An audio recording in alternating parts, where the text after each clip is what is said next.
পৃথিবীতে এমন জায়গা আছে যেখানে একসময় মানুষ থাকতো, কিন্তু আজ সেখানে একজন মানুষও নেই। না বাড়ি, না শহর, শুধু ভাঙা ভবন, নীরবতা আর ভয়ঙ্কর ইতিহাস। আজ আমি আপনাদের দেখাবো এমন 7টা দ্বীপ যেগুলো দেখলে মনে হয় এই জায়গায় মানুষ থাকাই উচিত ছিল না। প্রথমেই বলবো পোভিগলিয়া আইল্যান্ড। এটা ইতালিতে অবস্থিত। ইতালির সবচেয়ে হন্টেড জায়গা। ব্ল্যাক প্লেগের সময় এখানে পাঠানো হতো সব রোগীকে। এখানে 1 লক্ষের বেশি মানুষ মারা গেছে।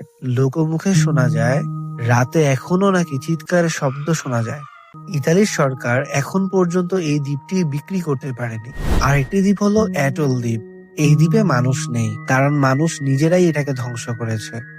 1946 থেকে 1958 সালে এখানে করা হয় 23টা নিউক্লিয়ার টেস্ট।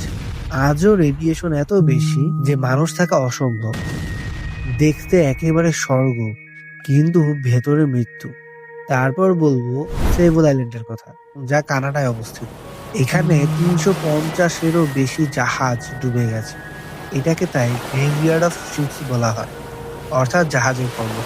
কুয়াশা, ঝড়বালি সব মিলিয়ে একদম ডেথ ট্র্যাপ। শুধু বন্দুক ঘোরা থাকে, কোনো মানুষ নেই। তারপরে বলবো সেন্টাইনেল আইল্যান্ডের কথা, সবচেয়ে ডেঞ্জারাস। এই দ্বীপে মানুষ আছে, কিন্তু আমাদের জন্য এটা পুরোপুরি নিষিদ্ধ, কারণ এখানকার উপজাতি বাইরের মানুষ দেখলেই মেরে ফেলে। এরা এখনো পাথরের যুগে বসবাস করে। এরপর বলবো হ্যাশিমা আইল্যান্ডের কথা, যা জাপানে অবস্থিত। এর অপর নাম ব্যাটলশিপ আইল্যান্ড। দেখতে অনেকটা যুদ্ধ জাহাজের মতো। একসময় এখানে ছিল বিশ্বের সবচেয়ে ঘনবসতিপূর্ণ এলাকা।